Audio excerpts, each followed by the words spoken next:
Bismillahirrahmanirrahim. Assalamualaikum warahmatullahi wabarakatuh. Innal hamdalillah nahmaduhu wa nasta'inuhu wa nastaghfiruh wa na'udzu billahi min shururi anfusina wa min sayyiati a'malina. May yahdihillahu fala mudilla lahu wa may yudlil fala hadiya lahu. Asyhadu an la ilaha illallah wahdahu la syarika lah wa asyhadu anna Muhammadan 'abduhu wa rasuluh. Ya ayyuhalladzina amanu taqullaha haqqa tuqatih wa la tamutunna illa wa antum muslimun.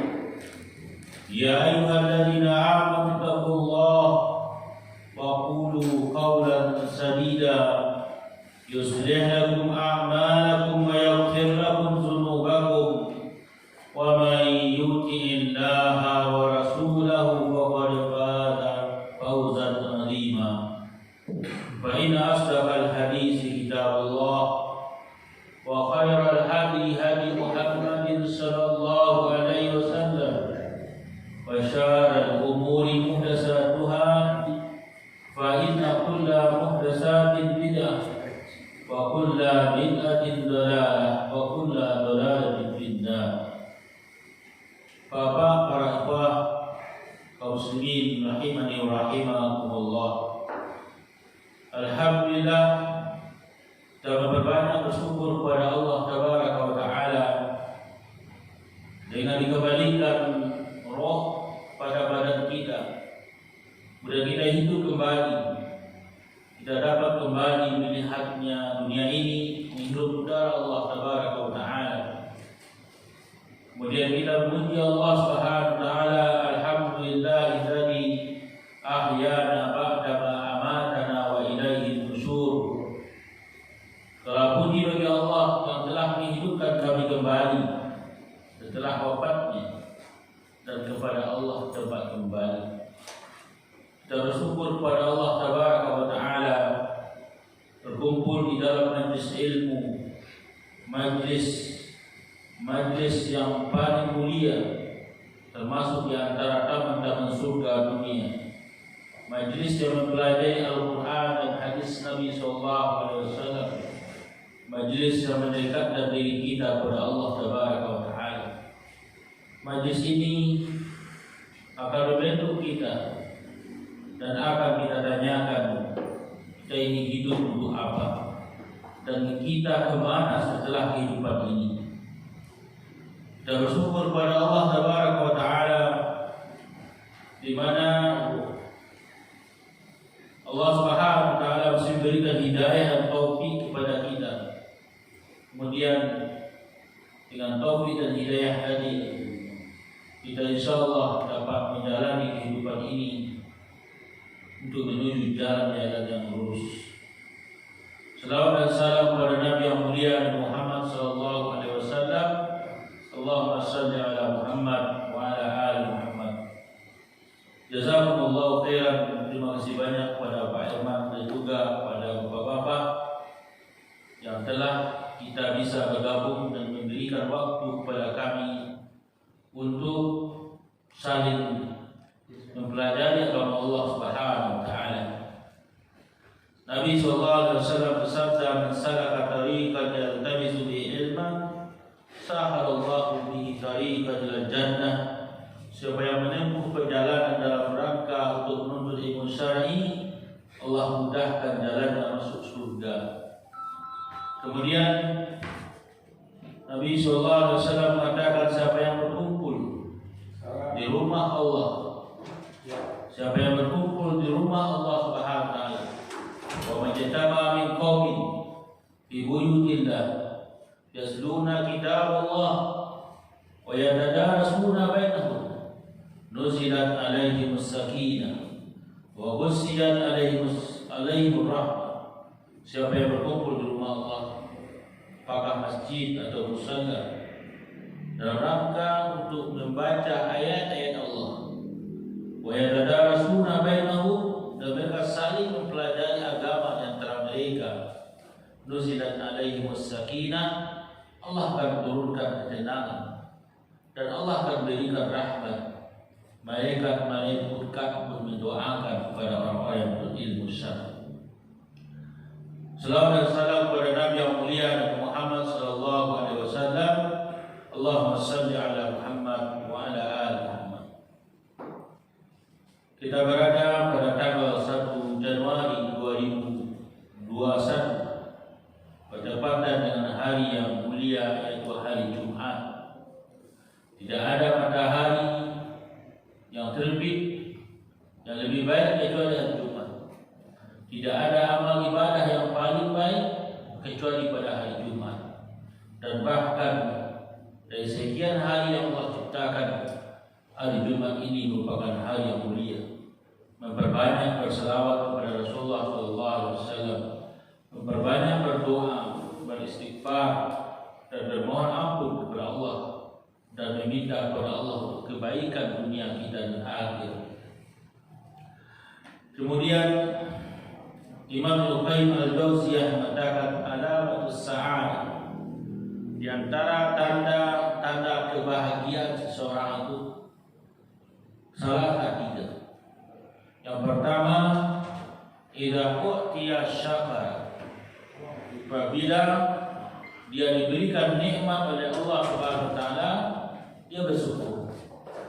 Idza u'tiya syakara, apabila dia diberi nikmat oleh Allah, dia bersyukur. Nikmat Allah Subhanahu wa taala sangat banyak. Nikmat iman, nikmat sehat, nikmat Islam, nikmat dimudahkan kita bekerja, nikmat dimudahkan kita mencari kehidupan. Inilah nikmat Allah Subhanahu wa taala.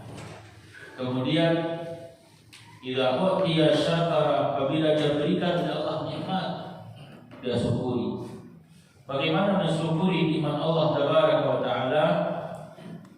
Mengagungkan, membesarkan dan mentauhidkan pemberi nikmat itu Allah. Mengagungkan, membesarkan yang pemberi nikmat Allah Subhanahu. Terutama adalah bersyukur kepada Allah Subhanahu, di mana nikmat Allah Subhanahu wa taala sangat banyak, tidak bisa kita menghitungnya. Nikmat iman, nikmat Islam, nikmat sehat, dan nikmat yang Allah berikan adalah di mana kita mencari kehidupan dunia, kita bekerja, kemudian kita mendapatkan ilmu, majlis ilmu.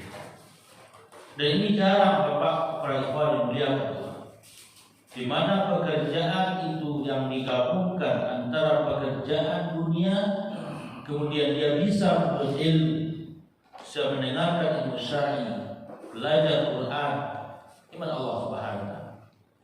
Dan ini memang dijalankan di negara-negara yang berlandaskan pada Quran, bahwasanya mereka bekerja, setelah itu mereka menuntut ilmu. Dan ini merupakan nikmat yang perlu kita syukuri. Dan ini dipengaruhi juga oleh orang yang memberikan kebijakan pekerjaan, sehingga dikatakan bahwa orang-orang yang telah memberikan jalan kebaikan. Dan ini nikmat yang perlu kita syukuri pada Allah Subhanahu wa taala. Ada orang yang hanya disuruh bekerja, dan sehingga dia mengatakan waktu adalah uang, tetapi tanpa memikirkan masalah akidah para karyawannya, tanpa memikirkan bagaimana ibadah para karyawannya, dan tanpa memikirkan bagaimana kebaikan daripada karyawannya. Kaum muslimin yang dimuliakan oleh Allah Subhanahu wa taala.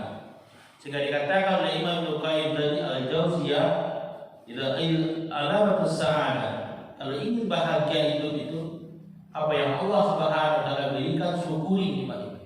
Dan sebesar apapun nikmat yang Allah berikan kepada kita. Dan sehingga Nabi SAW mengatakan, siapa yang berada di pagi hari, kemudian dia mendapatkan makanan pada pagi hari itu, dan cukup pada sampai siang harinya dan sore harinya, dan dia telah mendapatkan kekayaan dari Allah Subhanahu wa taala. Mensyukuri nikmat Allah Subhanahu wa taala, memanfaatkan nikmat Allah di jalan yang Allah tabaraka wa taala, yaitu memanfaatkan, mempergunakan nikmat itu. Apakah nikmat sehat kita gunakan, nikmat tenaga, nikmat kekayaan, dan apa yang Allah berikan, dan kemudian kita berikan dari Allah Subhanahu wa taala. Wa idza tuliyas sabar, ketika Allah berikan nikmat, kemudahan, beriringan dengan ujian. Antara kemudahan dan ujian itu ada. Antara kemudahan dan kesulitan itu ada. Antara sehat dan sakit, antara keuntungan dan kerugian, dan itu semuanya ada di dalam kehidupan. Seberat apapun ujian yang Allah tabaraka wa taala berikan, dan setiap kita seorang mukmin muslim akan diberikan oleh Allah Subhanahu wa taala, yaitu ujian. Dia harus bersabar. Ujian apakah seperti kondisi hari ini, berupa kebenaran Allah katakan wala nabluwannakum bisyai'in minal khawfi wal ju' wa naqsin minal amwali wal anfusi was samarat. Sungguh kami menguji dengan ujian berupa ketakutan, berupa kelaparan, kekurangan harta, kekurangan diri, dan berikan kabar gembira kepada orang-orang yang bersabar. Dan ini pasti, selama dia ingin hidup, dia pasti mendapatkan ujian-ujian Allah SWT. Dan ujian itu mengingatkan kembali, sebagaimana Allah katakan, dan sungguh kami mengujimu berupa kebaikan dan keburukan, agar kamu kembali kepada jalan Allah Subhanahu wa taala. Jangan dikatakan orang-orang yang mana mereka lepas dari ujian berarti mereka mudah kepada Allah. Ya. Dan ujian tersebut untuk menguji siapakah di antara mereka orang-orang yang benar-benar berjuang jalan Allah, dan siapa mereka orang-orang yang bersabar di jalan Allah SWT. Ujian anak, ujian keluarga, ya, ujian di tengah masyarakat, dan semua ujian. Sehingga dikatakan oleh Allah Tabaraka wa taala, am asibatum an tadkhulul jannah wa lamma ya'tikum mathalul ladzina khalu min qablikum massakumul ba'sa wad dharra wa zulzilu hatta yaqula ar-rasulu wal ladzina amanu ma'ahu mata nasrullah.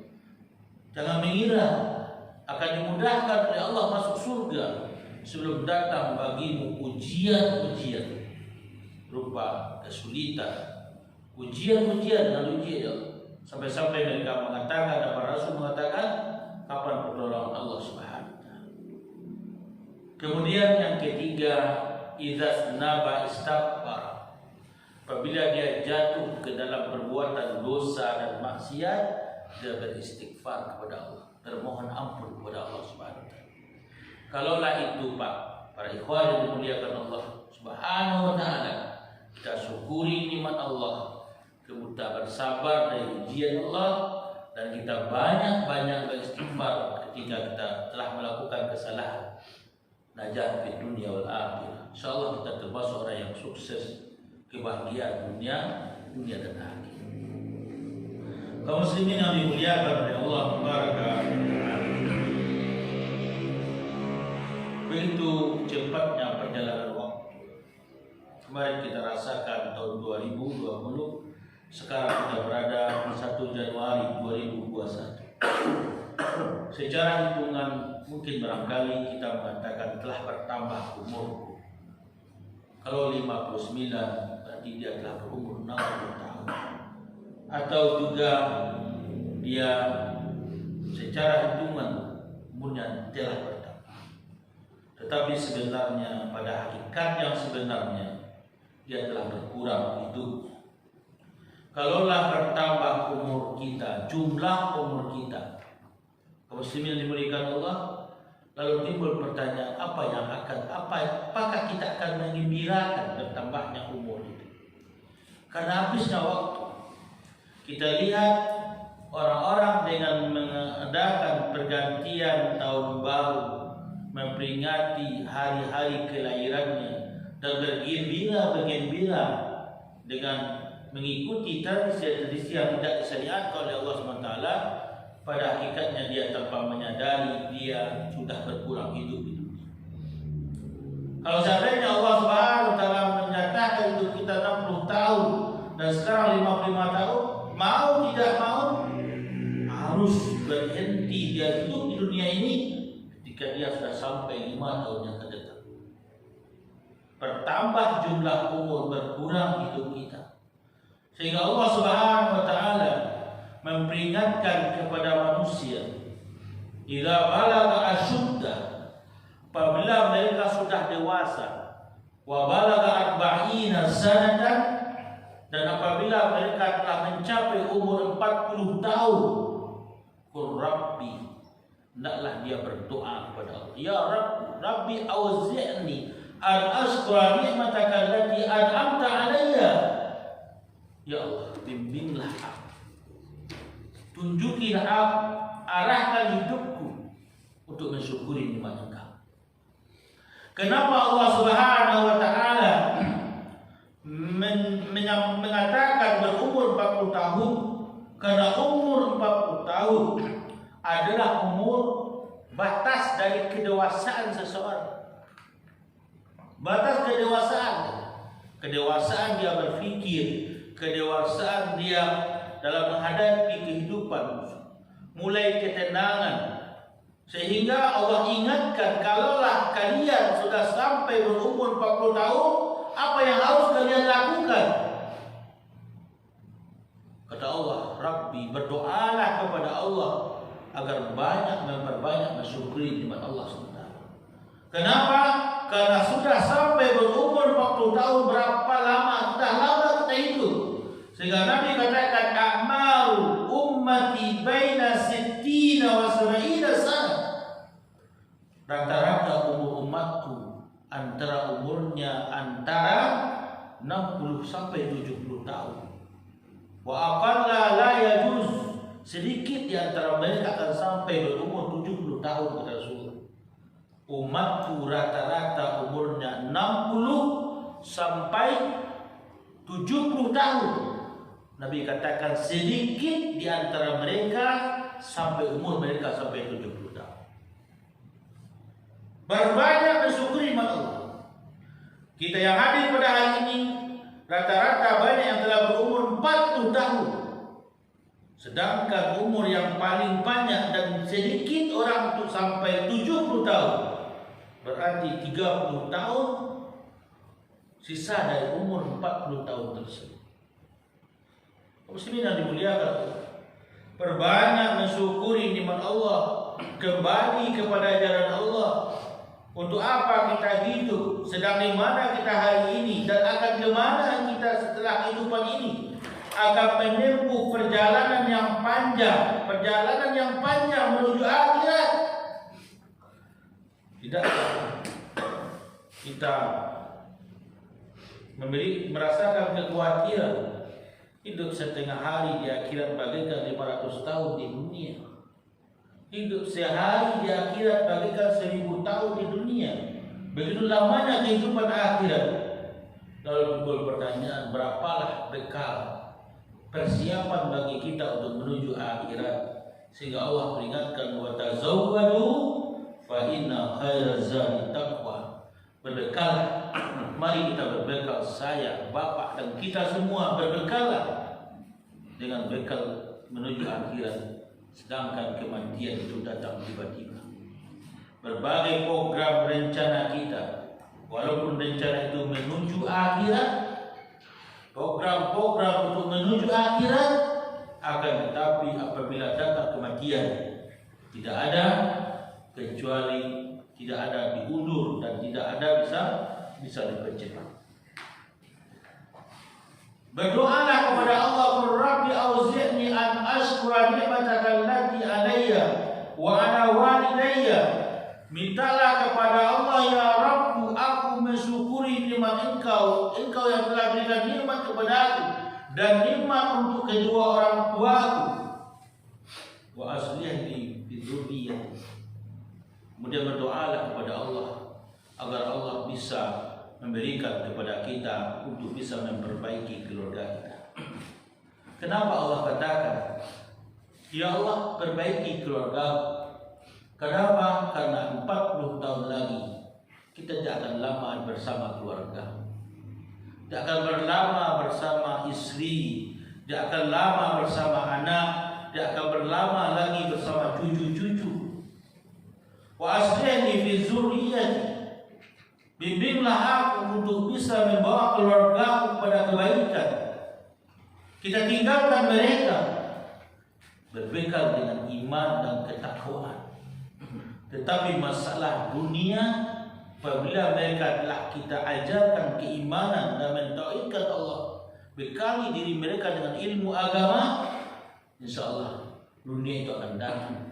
Tidak diminta dunia itu, dia juga akan datang masalah dunia, rezeki oleh Allah Subhanahu wa Ta'ala.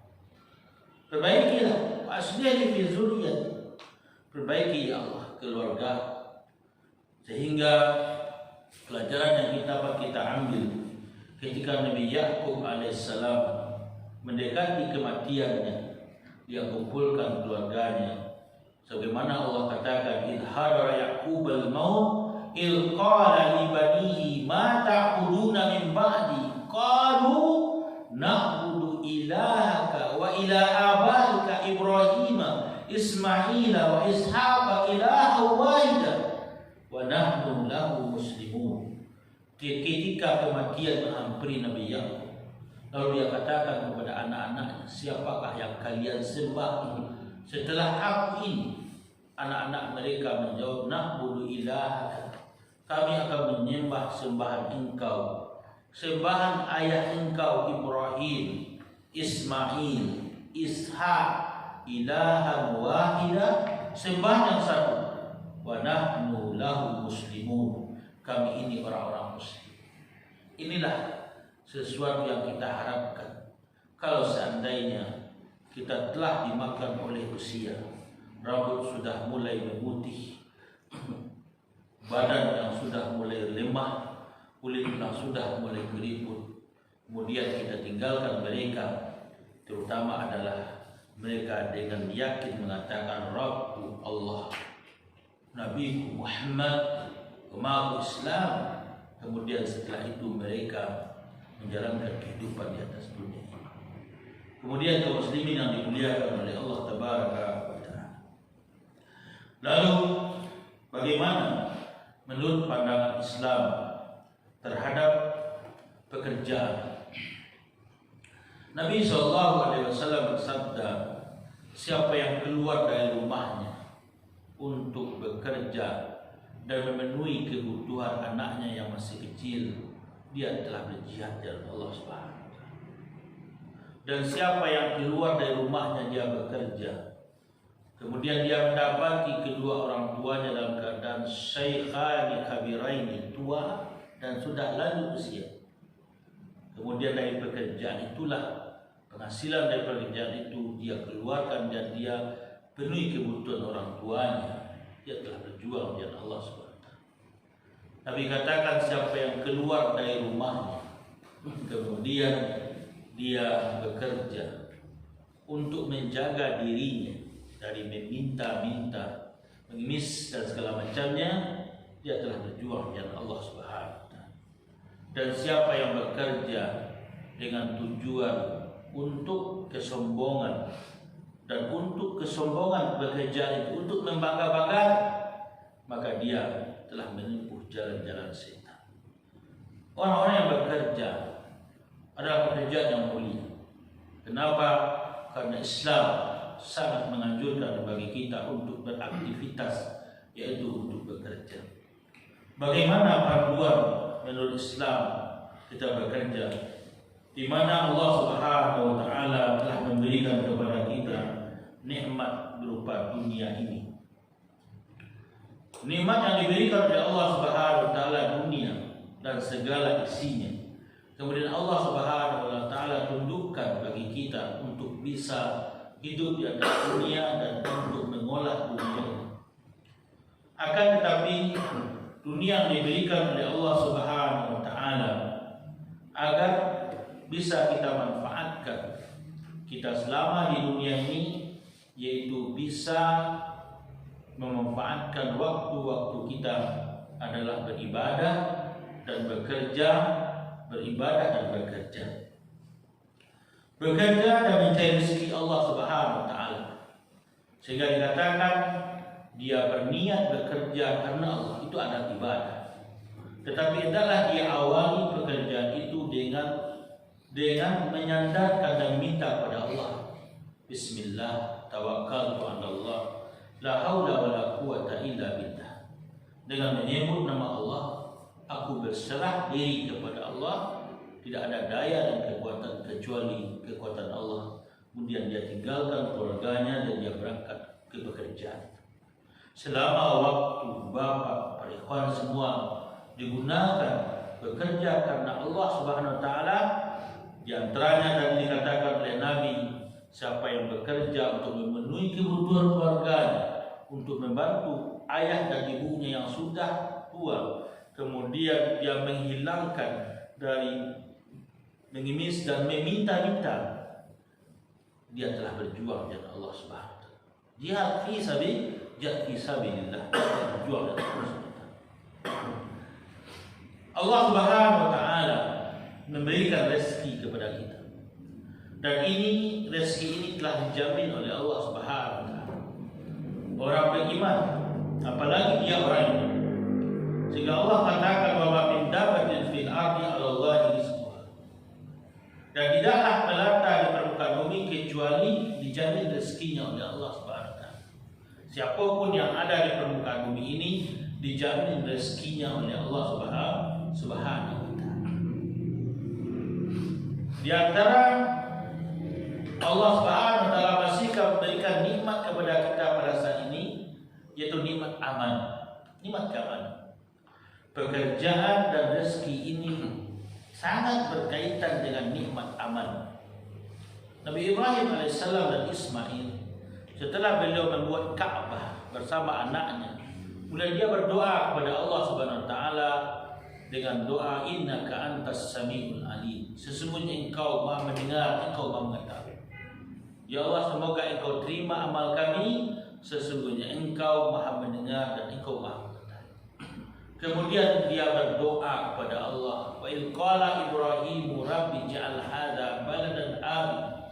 Dan ketika Nabi Ibrahim berdoa kepada Allah, Rabbi ya Rabb, jadikanlah negeri ini, yaitu Al-Makkah, aminan, negeri yang aman. Warzuq ahlahu minats tsamarat, berikanlah rezeki penduduk-penduduknya, siapa yang beriman kepada Allah dan hari akhir. Kenapa Nabi Ibrahim AS mendahulukan aman daripada rezeki? Karena beliau mengetahui bahwa dengan nikmat aman itu Allah mudahkan rezeki.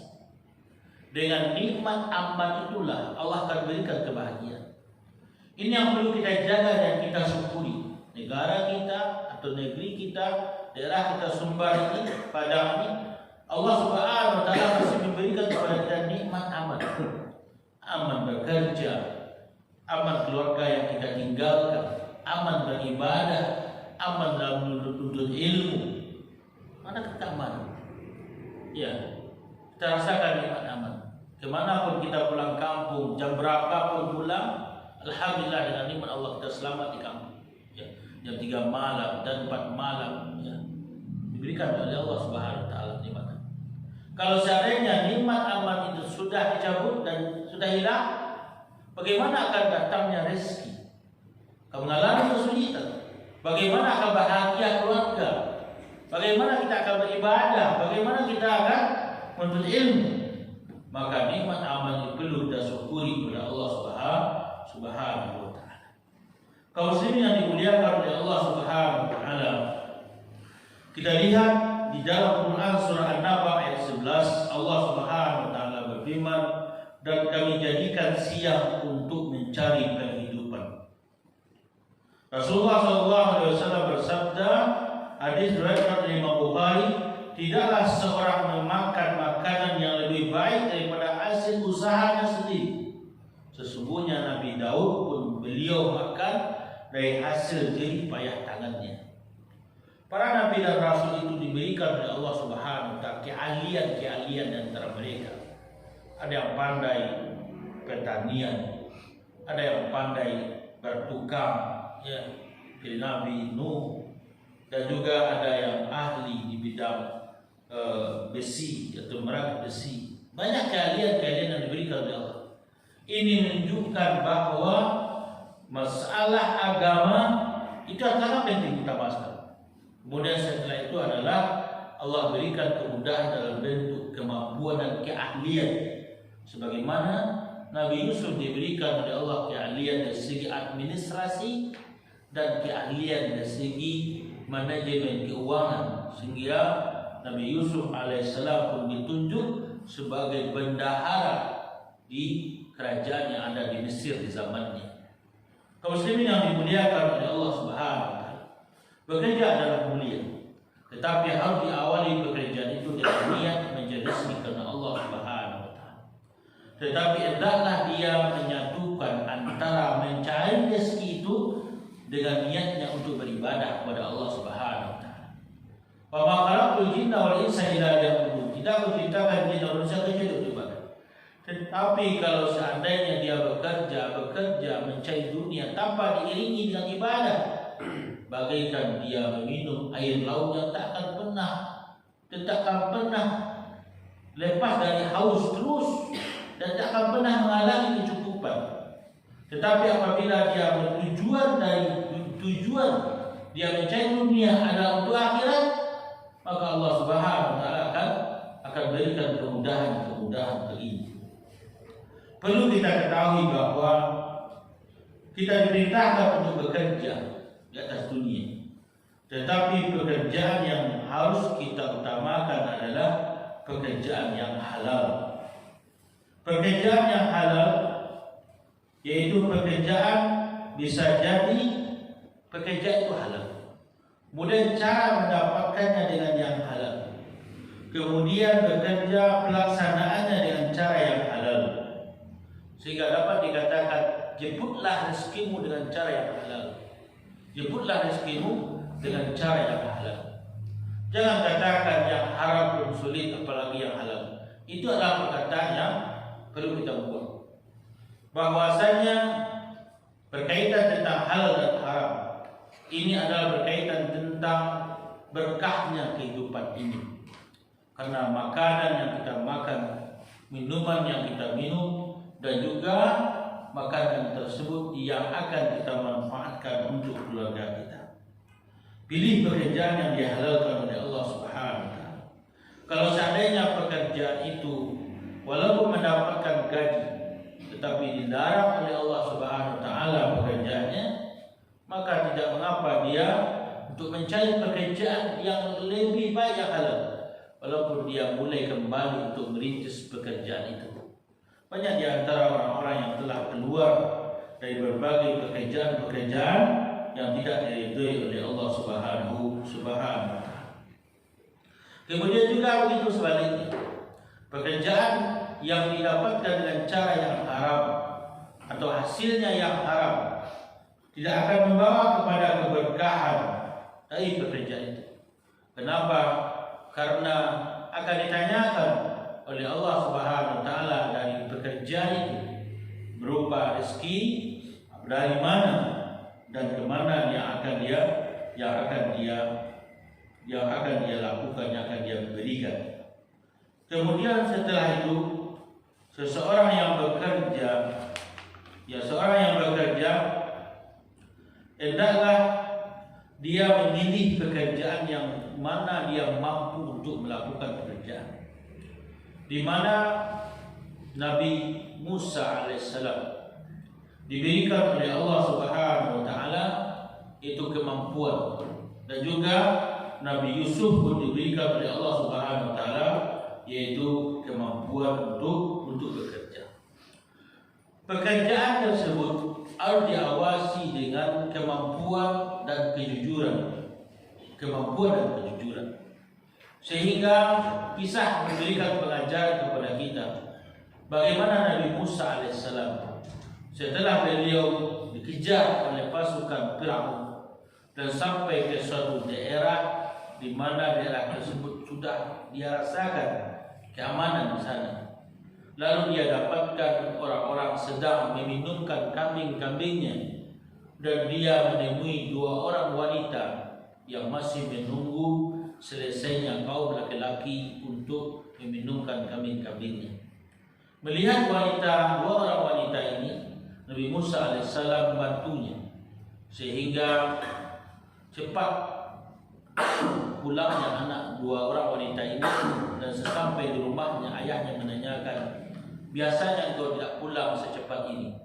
Kemudian dia katakan, ada seorang laki-laki yang telah membantu kami untuk meminumkan kambing-kambing ini. Kemudian ayahnya mengatakan, undanglah dia di rumah kita akan memberikan suatu hadiah untuk. Kemudian Nabi Musa berjalan dengan wanita tadi. Di tengah perjalanan, wanita tadi dius pakainya dengan angin, oleh angin terbentuk tubuhnya. Kemudian Musa alaihissalam pun mendahului wanita tadi dan agar menunjukkan di mana rumah wanita tadi. Kemudian sesampai di rumah, kemudian Nabi Su'id kemudian Nabi Su'id pun juga menanyakan tentang Musa ini. Lalu anaknya mengatakan, wahai ayah, ambillah dia bekerja bersama kita, karena dia adalah orang yang kuat dan orang yang terpercaya. Dari mana dia termasuk orang yang mampu bekerja? Karena kemampuannya di dalam meminumkan, mengarahkan kambing-kambing tadi, kemudian mengangkat batu dan segala macamnya, dan juga dia termasuk orang yang terpercaya. Dari mana terpercayanya? Walaupun Nabi Musa berjalan dengan 2 orang anak gadis, tapi tetap dia bisa menjaga dari hal-hal yang dilarang oleh Allah Subhanahu wa Ta'ala. Kaum muslimin yang dimuliakan oleh Allah Subhanahu wa Ta'ala, Islam mengarahkan kita agar kita tidak memberikan pekerjaan kecuali kepada orang yang telah memenuhi kriteria seperti keahlian, kemampuan dalam pekerjaan yang akan dilakukannya.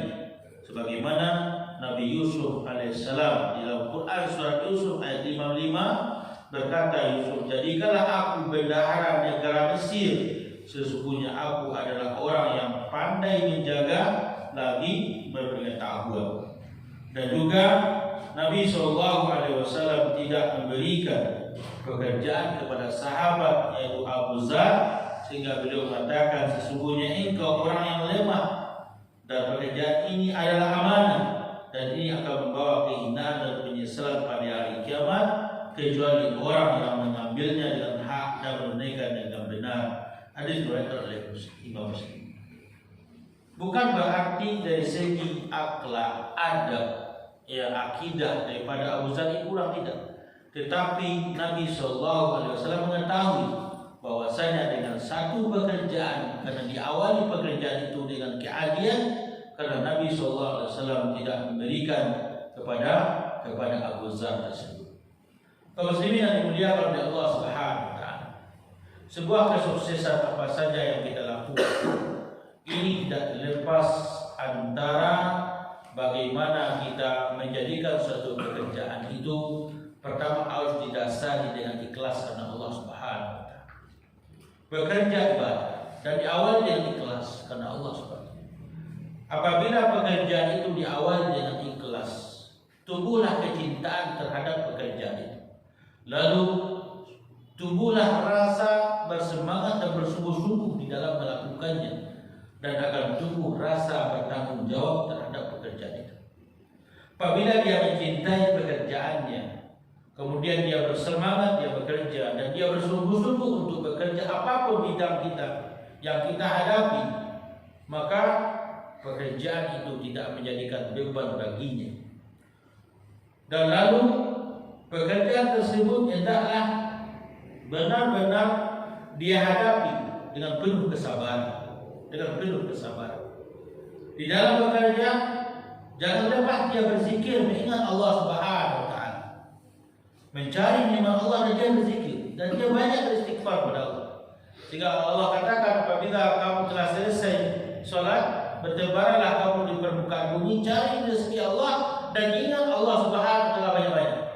Sambil bekerja, hati kita berzikir kepada Allah. Kita beristighfar kepada Allah Subhanahu wa taala. Sehingga waktu-waktu yang kita manfaat itu bernilai ibadah. Apabila hati berzikir, kita bekerja, akan tumbuh rasa tanggung jawab dan kejujuran. Terutama adalah yaitu berkaitan tentang masalah yang sangat berharga adalah waktu. Berbicara kita tentang waktu, sampai-sampai Allah Subhanahu wa taala berfirman, wal asr, di masa. Innal insana fi khusrin, sesungguhnya manusia benar-benar berada dalam kerugian. Illal ladzina amanu, kecuali orang-orang yang beriman, wa amilus shalihat, dan orang-orang yang beramal saleh. Wa tawassaw bil haqq, dan saling mengajak kepada yang benar, wa tawassaw bis sabar, dan saling mengajak kepada kesabaran. Kaum muslimin yang dimuliakan oleh Allah Subhanahu wa taala. Lalu selanjutnya yang perlu kita ketahui bagi orang-orang yang bekerja, karena bekerja itu adalah ibadah, bekerja itu adalah merupakan amanah, maka hendaklah dia harus menunaikan kewajibannya. Kemudian dia memiliki hak untuk mendapatkan hak. Kewajiban yang dia harus menunaikan terutama adalah kewajiban berkaitan dengan waktu. Dia berusaha menjaga waktu, tepat waktunya, dan juga dia berusaha untuk memanfaatkan waktunya dengan sebaik-baiknya untuk bekerja. Berapa jam dia bekerja dan dia manfaatkan waktu itu untuk bekerja. Kemudian setelah itu dia mendapatkan hak-haknya sebagai orang yang bekerja. Islam telah mengajarkan akhlak-akhlak yang mulia dalam kehidupan sehari-hari, terkecuali dalam lingkungan kerja, dalam dunia kerja. Sebagaimana karyawan hendak berhias dengan sifat-sifat yang mulia ketika melakukan pekerjaan. Apa saja adab yang seharusnya yang dia harus perhatikan? Yang pertama, dia memiliki kekuatan. Yang dimaksud kekuatan ini adalah kekuatan badan dan kekuatan hati. Kekuatan hati dan kekuatan badan harus sejalan. Sehingga dikatakan oleh para sahabat, al-qalbu man, hati ini raja. Dan selebihnya adalah anggota atau prajuritnya. Apabila rajanya hatinya baik, maka akan baik prajuritnya. Artinya apabila hatinya baik, ya hatinya bersyukur, hatinya bersih, maka seluruh anggota badannya akan baik. Kuatnya hati harus diiringi dengan ibadah, harus diiringi dengan zikir, harus diiringi dengan banyak-banyak baca Al-Quran, ya, melakukan kebaikan-kebaikan. Kenapa? Karena hati itu sendiri yang akan mengendalikan hidup kita. Kejujuran muncul dari hati, tanggung jawab juga muncul dari hati, dan akhlak-akhlak mulia muncul dari hati. Apabila hati ini bersih, baik, hidup, maka apa yang kita lakukan insya Allah akan bisa menghasilkan yang lebih baik. Sehingga para ulama membagi hati itu tiga. Ada qalbun salim, hati yang selamat, yang bersih. Ada qalbun marad, hati yang memiliki penyakit, ya. Ada yang hati yang ada qalbun maut, hati yang mati. Kemudian yang kedua, seorang pekerja, apapun kita, apakah sebagai guru, ya, secara umum, dan bukan maksud saya sampaikan hanya kepada bapak-bapak, kepada kita semua, ada seorang yang bekerja, dia harus amanah. Wajib bagi seorang pekerja untuk amanah dalam lingkungan kerjanya. Karena Allah Subhanahu wa taala berfirman di dalam Quran surah Al-Anfal ayat 227, wahai orang-orang yang beriman, jagalah kamu mengkhianati Allah dan Rasul-Nya, dan juga janganlah kamu mengkhianati amanah-amanah yang dipercayakan kepadamu, sedangkan kamu mengetahui. Amanah, kepercayaan yang diberikan oleh seseorang, baikkah amanah di dalam memimpin suatu pekerjaan, baik administrasikan suatu pekerjaan, maupun di dalam mengatur keuangan dengan suatu pekerjaan, maka hendaklah dia benar-benar menunaikannya, amanah itu. Karena amanah kepercayaan yang diberikan oleh seseorang berarti hendaklah dia tetap menjaga amanah itu. Menjaga amanah. Karena apa? Karena amanah itu, orang yang amanah, orang yang tercapai itu mulia sekali, dan dia akan mendapatkan kesuksesan yang sangat besar terhadap pekerjaan yang dia hadapi. Sehingga Nabi pun memiliki sifat amanah, ya, sifat tabligh, menyampaikan, ya, kemudian siddiq, membenarkan, dan juga memiliki sifat-sifat yang mulia lainnya. Sifat amanah ini yang perlu kita perhatikan, yaitu dia tetap bersemangat untuk menjaga waktu dalam menuntaskan pekerjaan. Dia tetap bersemangat dalam waktu menuntaskan pekerjaan. Yang hebatnya, dia tidak bermain-main, tidak banyak membuang-buang waktu ketika dia melakukan pekerjaannya. Kaum muslimin yang dimuliakan Allah Subhanahu wa taala, Nabi SAW bersabda, barang siapa menipu maka dia bukan termasuk golongan kami. Hadis riwayat Imam Muslim. Di antara sifat yang tidak baik, ya, yang harus kita hindari, ya, di antaranya adalah berupa curang dalam bekerja, menodai amanah. Maka jauhlah wahai para pekerja, berlaku jujur, maka kau akan maju. Kemudian juga tidak memanfaatkan waktu kerja untuk kepentingan pribadi. Maksudnya, ya, kadang-kadang guru, ya, ketika dia mengajar, yang seharusnya dia masuk mengajar tetap muka dengan murid, kadang-kadang dia berikan tugas di kelas, kemudian gurunya pergi ke kantor, otak-otak, cerita-cerita, ya, baca-baca Quran, ya, kemudian anak-anak tadi kata anak-anak dan segala macam. Ini termasuk di antara tidak memanfaatkan waktu kerja. Atau juga bisa juga ketika dia suruh anak-anak itu buat tugas, ya, kemudian agar, ya, mungkin barangkali ada pekerjaan lain yang dilakukan dulu, atau dia tinggalkan anak-anak tadi, kemudian dia pergi kemana-mana untuk kepentingan. Kaum muslimin yang dimuliakan oleh Allah Subhanahu wa taala. Kemudian maksimal dalam bekerja. Sungguh agama kita yang mulia ini secara umum menganjurkan agar setiap orang bekerja untuk membagus pekerjaannya. Bahkan, ya, hal itu akan membuat senang atasannya, ya, perusahaannya.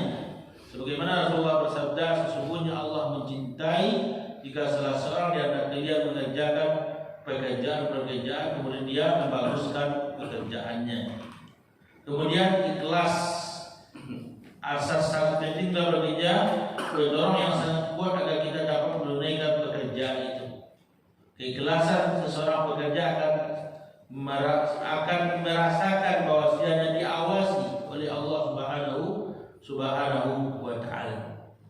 Kaum muslimin yang dimuliakan oleh Allah Subhanahu wa taala, lalu kita lihat di antara hal-hal yang perlu kita perhatikan, sebagaimana kita sampaikan tadi, orang-orang yang beruntung adalah orang-orang yang memiliki 4 sifat yang Allah Subhanahu wa taala telah sifatkan di dalam Al-Qur'an, yaitu surat Al-Asr.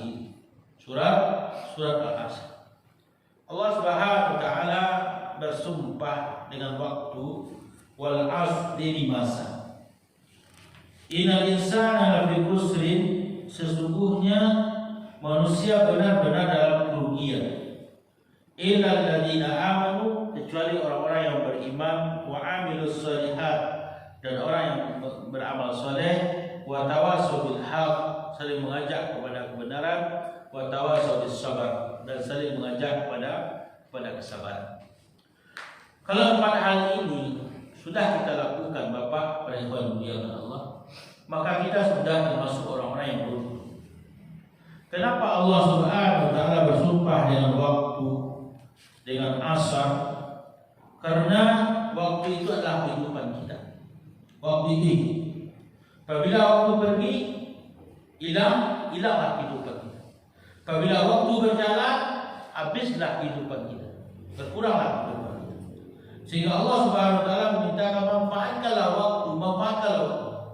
Sampai-sampai Nabi mengingatkan, manfaatkan waktu muda sebelum waktu tua, manfaatkan waktu sehat sebelum sakit, manfaatkan waktu lapang sebelum waktu susah, ya, manfaatkan waktu hidupmu sebelum datangnya kematian. Kenapa Nabi SAW mengingatkan seperti itu? Mengingatkan kepada kita begitu pentingnya waktu, begitu pentingnya waktu tersebut. Waktu orang beriman tidak akan sama dengan waktu orang kafir. Waktu orang kafir yang mengatakan waktu adalah uang, waktu adalah kebebasan, waktu itu adalah dunia. Tetapi orang yang beriman, waktu itu akan ditanyakan oleh Allah Subhanahu wa taala, waktumu untuk apa habiskan? Ya, habiskan waktu. Kita lihat tadi ada di Solo, bara banyaknya Honda Siti Jolawi sampai sangat. Ada nalok di jalan, ada tonton nalaku. Kemana waktu-waktu mereka yang mereka habiskan? Kenapa? Tidak ada yang terkandung kebaikan pergantian tahun baru itu. Tidak ada hikmah atau manfaat atau kemuliaan, keutamaan. Sehingga menganggap orang-orang di luar, orang Islam yang jauh dari ajaran Islam, dia menganggap pergantian waktu itu suatu kejadian yang sangat luar biasa. Tetapi dalam Islam, Allah Subhanahu wa taala memuliakan waktu. Raka'ata qabla al-fajr khairun min ad-dunya wa ma fiha. 2 rakaat salat sunnah sebelum subuh, kata Nabi, lebih baik daripada dunia dan seisinya. Siapa yang salat subuh berjamaah dan baca Quran, dia berzikir, telah masuk waktu suruh, dia lakukan salat sunnah suruh, dapatkan pahala haji dan umrah. Dan siapa yang melangkahkan kakinya ke masjid, setiap langkahnya diampuni kesalahan dan diangkat derajatnya oleh Allah Subhanahu wa taala. Inilah waktu-waktu orang yang beriman. Kalau seandainya malam tadi menghabiskan waktu, kemudian maksiat, dia meninggal dunia, inilah yang terjadi pada saat kaum muslimin yang dimuliakan oleh Allah Subhanahu wa taala. Lalu di waktu-waktu mulia Ramadan, waktu-waktu 10 akhir Ramadan, Lailatul Qadar, muslimin kemana? Mereka tidak begitu terpanggil bertanggang untuk menghabiskan waktunya untuk beribadah kepada Allah Subhanahu wa taala. Dan ini tidak bisa kita mencegahnya kecuali mulai dari diri kita, dan juga kita sampaikan kepada keluarga kita bahwasanya ini merupakan salah satu di antara kebiasaan orang-orang di luar Islam, sedangkan orang Islam pun mencontohnya. Kaum muslimin yang dimuliakan Allah Subhanahu wa taala, qala Ibnu Qayyim rahimahullahu taala, jihadun nasi 4 maratib. Berkata Imam Ibnu Qayyim rahimahullahu taala, hendaklah kamu bersungguh-sungguh di dalam 4 hal. Hendaklah kamu bersungguh-sungguh di dalam 4 hal, kata Imam Ibnu Qayyim al-Jauziyah. Yang pertama, ayyujahidaha ala ta'alubil huda wa dinil haq alladhi la falaha laha wa la sa'adata fi ma'asyiha wa ma'ani illa bi. Kata beliau, hendaklah bersungguh-sungguh di dalam mempelajari petunjuk, bersungguh-sungguh di dalam mempelajari agama yang benar ini, Islam. Tidak ada kebahagiaan dan tidak ada kesuksesan baik di dunia maupun di akhirat kecuali engkau mempelajari petunjuk tadi. Kaum muslimin yang dimuliakan Allah, mempelajari, bersungguh-sungguh mempelajari Islam, ya, bersungguh-sungguh mempelajari agama, ini nikmat Allah Subhanahu wa taala. Tetapi bagaimana menuntut ilmu mendapatkan pahala dengan bekerja?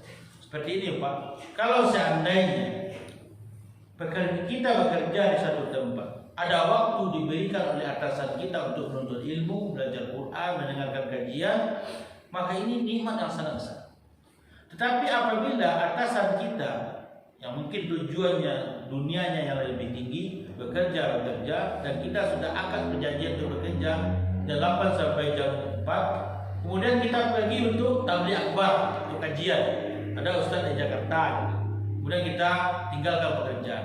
Apakah pekerjaan itu bernilai ibadah? Nah, ialah pekerjaan tinggalkan untuk ilmu. Usulnya ditanya, bagaimana hukumnya orang meninggalkan pekerjaan dalam bentuk ilmu? Ya, dia tidak mendapatkan pahala karena dia sudah diikat dengan pekerjaan. Tetapi apabila dia bekerja, diberikan ruang waktu untuk beribadah, sholat berjamaah dalam menuntut ilmu syar'i, ini merupakan nikmat dalam suatu pekerjaan tersebut yang perlu kita syukuri pada Allah Subhanahu wa taala. Bekerja kita bisa, kita mendapatkan nikmat kemuliaan majlis ilmu. Bersungguh-sungguhlah untuk mempelajari petunjuk, bersungguh-sungguhlah mempelajari agama Islam yang benar ini. Tidak akan sukses kita, ya tidak akan bahagia kecuali kalau dia benar-benar untuk mempelajarinya. Kemudian yang kedua, ayyahidah 'alal amali bihi ba'da ilmi. Setelah dia mendapatkan petunjuk, mendapatkan ilmu, hendaklah dia bersungguh-sungguh mengamalkannya, mengamalkan bersungguh-sungguh. Ya, di antaranya dia jaga salat 5 waktu, salat sunnah, ya. Kemudian juga hal-hal yang baik. Terutama adalah dia tetap menjaga akhlaknya, adabnya, baik kepada sesama pekerja atau sesama kaum muslimin. Ya. Di antara adab akhlak itu adalah dia menjaga lisannya, dia menjaga pergaulannya, dia saling wa ta'awanu 'alal birri wat taqwa, dia saling mengajak kepada kebaikan dan ketakwaan. Ini yang sebenar-benar pekerjaan itu di mana orang yang bekerja diikat dengan ukhuwah Islamiyah. Artinya ada rasa persatuan, ada rasa tolong menolong, ada rasa bantu membantu, ya, dan juga ada rasa peduli. Ini nikmat Allah Subhanahu wa taala. Kemudian dia bersungguh-sungguh untuk mengamalkannya sesuai dengan kemampuannya. Kemudian setelah itu dia bersungguh-sungguh, setelah dia mendapatkan hidayah, ilmu, dia bersungguh-sungguh mengamalkannya. Kemudian juga dia bersungguh-sungguh mulai untuk menyampaikannya, mendakwahkannya. Mendakwahkan dan menyampaikan itu apakah resmi seperti kita ini, seperti khatib Jumat atau kajian-kajian oleh ustaz? Tidak. Sesuai ilmu yang pasti, yang benar kita sampaikan. Kepada siapa? Kepada orang yang lebih utama, mulai dari keluarga kita. Kemudian kawan-kawan sama bekerja. Kemudian saudara-saudara kita sampaikan kebaikan-kebaikan kepada mereka. Selama mereka, sebagaimana Nabi katakan, siapa yang menunjukkan orang kepada kebaikan, maka dia akan mendapatkan pahala. Dia akan mendapatkan pahala. Menunjukkan orang, mengarahkan orang, membimbing orang untuk kebaikan. Dia dakwahkan, dia sampaikan. Kemudian yang keempat, dia harus bersabar atas kesulitan.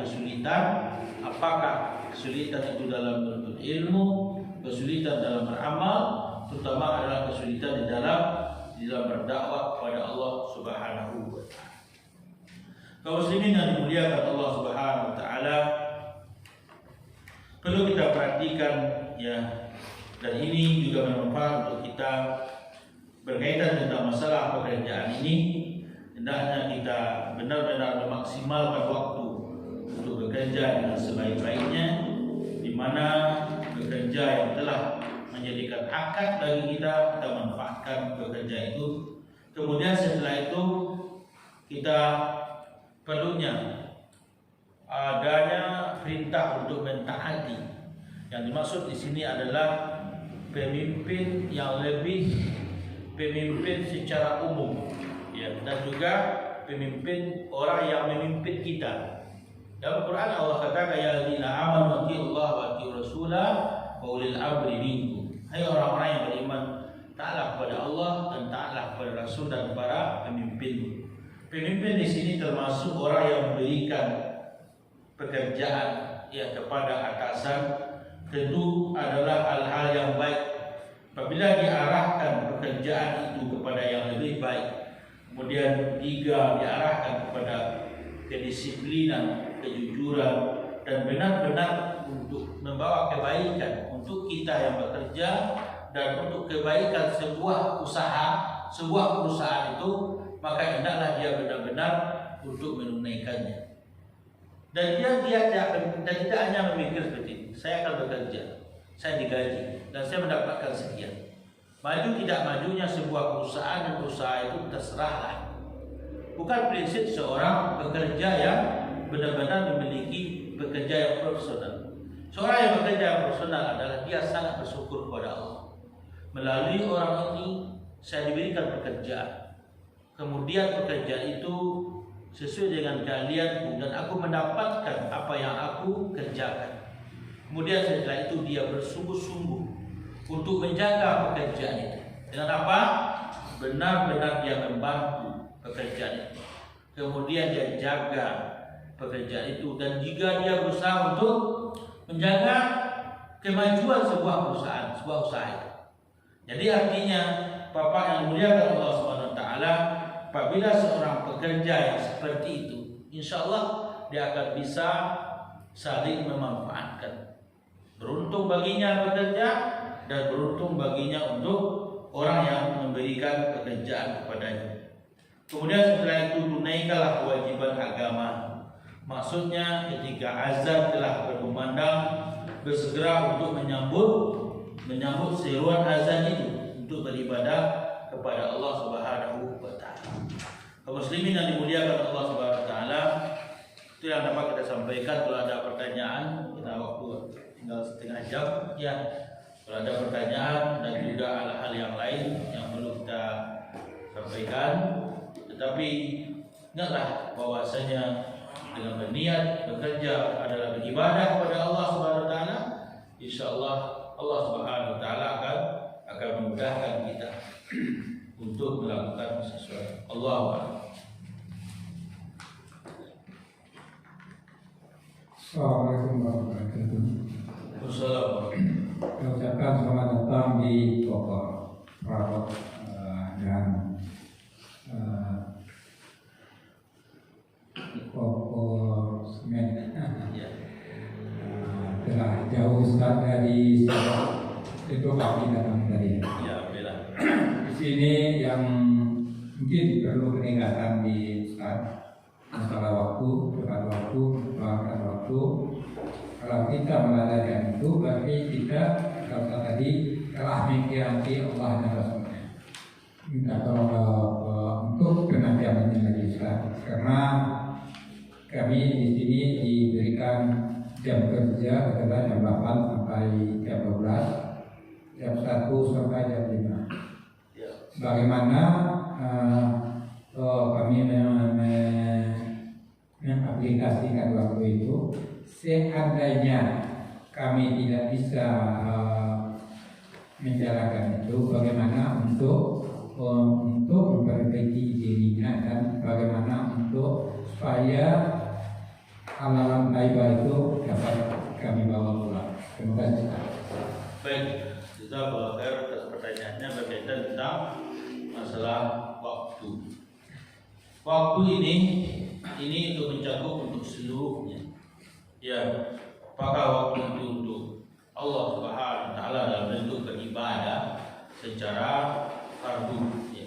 Kenapa Allah Subhanahu wa taala merintahkan kita sehingga mengatakan bahwa salat yang lebih baik adalah salat pada waktunya ya. Salat yang lebih baik adalah salat pada waktunya. Kemudian juga Allah bersumpah dengan waktu. Begitu mulia dan tingginya kedudukan waktu. Apalagi pekerjaan itu tidak terlepas dari waktu itu sendiri. Perlu diingat bahwa berkaitan dengan waktu, maksudnya adalah hendaklah dia benar-benar bersemangat menjaga waktu dalam menuntaskan pekerjaan. Pertama, dia harus berusaha untuk hadir pada waktu. Karena Allah katakan, ya ayyuhalladzina amanu aufu bil uqud. Hai orang-orang yang beriman, hendaklah kamu menyempurnakan janji-janjimu, di antaranya waktu. Apabila seorang guru masuk sebuah lembaga pendidikan, masuk sekitar jam 7:30 ya, kemudian dia masuk di atas dari jam 7:30, berarti dia terlambat. keterlambatan waktu tersebut ini merupakan suatu kerugian, kerugian bagi sekolah tersebut. Dan juga waktu yang sering dia terlambat seperti itu, jadi berarti dia telah tidak menunaikan amanah dari segi waktu, dan bahkan juga termasuk hal ini adalah dosa. Kecuali ada uzur yang menyebabkan dia terjadinya keterlambatan tadi yang tidak disengaja. Tetapi apabila dia sengaja mengundur waktu, terjadinya keterlambatan waktu, ini termasuk di antara mengambil hak-hak orang-orang yang memberikan amanah tadi. Apakah ini bersalah? Bersalah. Ya. Kemudian juga dari segi awal masuk, apabila dia telah menjadikan suatu perjanjian di sebuah pekerjaan, masuk jam 8, pulang contohnya jam 4, dia harus tuntaskan waktu itu. Waktu itu dengan sebaik-baik. Tentu ada waktu di sana untuk ibadah, seperti sholat, ada waktu di sana untuk istirahat, makan siang, kemudian dia tuntaskan. Yang pecahnya adalah waktu sholat sudah diberikan, waktu makan siang sudah diberikan, tetapi tidak berusaha bekerja itu dengan sebaiknya, sehingga dia bermain-main di dalam mempergunakan waktu tadi. Di banyak umroh, kemudian juga tidak melakukan kegiatan yang tidak mendukung pekerjaan tadi. Ini termasuk curang di dalam bekerja. Ini termasuk buruk di dalam pekerjaan. Perlu diingat bahwasanya orang memberikan kita upah atau gaji itu sesuai dengan waktu yang diberikan, di mana waktu yang diberikan itu amanah. Apabila gaji yang kita terima kemudian tidak seimbang dengan waktu yang kita berikan, apakah ini tidak termasuk kecurangan? Ini termasuk sebuah kecurangan. Dan semakin hari terjadi seperti dia terlambat 10 menit. 6 hari dia bekerja terlambat 10 menit, berarti sudah 1 jam dia tidak bekerja. Jadi berarti selama 1 jam itu tentu dia akan berpengaruh kepada apa yang dia terima dari gajinya. Tentu dia akan mendapatkan keberkahan. Kaum muslimin yang dimuliakan oleh Allah Subhanahu wa taala. Oleh karena itu, ini yang harus kita benar-benar disiplin dari segi waktu tadi. Apabila kita diberikan amanah dalam bentuk pekerjaan, kemudian yang perlu kita jaga adalah waktu tadi. Kita usahakan tepat waktu, baik kehadiran kita usahakan di dalam bekerja benar-benar optimal di dalam bekerja. Seperti kita lihat bahwa ini lihat orang-orang yang bekerja di tukang-tukang atau di kajo-kajo lain lah kan. Setelah banyak waktu-waktu kalau dihitung, walaupun kerja itu jam 8 sampai jam 4, tapi mungkin barangkali kalau dipresentasi bisa sampai jam kerajo, 3 jam kerajo. Rokok sekian lama, mengopi sekian lama kan. Kibodo kawan modal sebentar kan, jadi yang bakarajo dan segala macam. Muslimin yang dimuliakan Allah SWT, sehingga siapa yang akan dirugikan? Yang akan dirugikan dia sendiri. Dan nanti akan ditanya oleh Allah SWT berkaitan dengan waktu. Yang akan dirugikan siapa? Orang yang memberikan pekerjaan itu. Dia telah berusaha dengan maksimal. Apalagi dari segi pekerjaan tersebut tidak sesuai dengan apa yang menjadi perjanjian oleh muslimin yang dimuliakan oleh Allah. Tidak memanfaatkan waktu kerja untuk kepentingan pribadi. Maksudnya, sering kita lihat seorang karyawan karena dia alasannya tertentu untuk kepentingan pribadi, dan tidak ada hubungan dengan pekerjaan itu. Bagaimana kita contohkan tadi, seorang guru buat tugas anak-anak murid, dia pergi ke kantor mencokorat atau melihat berita atau cerita-cerita politik, dia kawan dengan tuan. Anak murid pun kata anak murid atau segala macam, Pak izin sebentar, dan segala macam. Muslimin yang dimuliakan Allah Subhanahu wa taala, ini adalah salah satu hal-hal yang banyak terjadi yang menimpa pada hari. Maka oleh karena itu, apa untungnya kita antara kajian dengan bekerja, sehingga tumbuhnya kedisiplinan, tumbuhnya rasa bertanggung jawab, amanah. Ya, apabila bapak-bapak dan juga diberi Allah SWT bekerja dengan baik, kemudian sungguh-sungguh memanfaatkan waktu dengan baik, ini akan berefek positif terhadap sebuah usaha. Yang menguntungkan siapa? Dengan bapak. Apabila pekerjaan tadi hasilnya tidak baik, tentu konsumen tidak mendapat, tidak memuaskan. Ya. Kemudian apabila bapak juga yang bekerja tidak memanfaatkan waktu yang harusnya targetnya sampai sekian, kemudian tidak sampai, orang akan berpindah. Ya. Yang akan jadi rugi apa? Perusahaan, usaha. Apabila usaha itu rugi, itu berakibat kepada tenaga kerja, pengurangan tenaga kerja, dan bahkan juga terjadinya pemberhentian tenaga kerja dan segala macamnya. Jadi oleh karena itu kita mengimbau sebuah pekerjaan tidak hanya sebatas sebuah orang yang memberikan pekerjaan kepada karyawan hanya sebatas dalam bentuk tenaga saja, tetapi hendaklah sama. Orang yang memberikan pekerjaan juga dia memiliki adab-adab di dalam memberikan pekerjaan, pimpinan. Ya, bagaimana memperhatikan keadaan para karyawannya. Ini dijelaskan juga di dalam pembahasan ini, ya, berkaitan tentang hal-hal yang harus diketahui oleh orang yang memberikan kebijakan, ya, kebijakan kepada orang yang memberikan pekerjaan tadi. Kaum muslimin yang dimuliakan Allah. Jadi oleh karena itu kita manfaatkan sesungguhnya waktu, ya, waktu perlu kita perhatikan. Apabila kita menunaikan waktu dengan sebaik-baiknya, mungkin secara zahir kita melihat kita kerugi, lelah, tetapi secara keuntungan Allah berikan keberkahan, sehat karena menunaikan waktu. Ya. Bagaimana mungkin barangkali kita di satu pekerjaan itu terjadi tidak memanfaatkan waktu, bisa jadi akibatnya di rumah, gitu, yang sakit, kebutuhan-kebutuhan yang tidak diperkirakan akan keluar dan segala macamnya. Tetapi setelah memanfaatkan waktu, insya Allah, ya, Allah Subhanahu wa Taala mudahkan. Jadi oleh karena itu korupsi itu tidak saja uang, ya, tidak saja benda, tetapi tidak memanfaatkan waktu dengan sebaiknya juga termasuk hal-hal mengambil hak-hak orang lain. Kemudian juga perlu kita perhatikan juga terhadap orang-orang yang memberikan pekerjaan itu.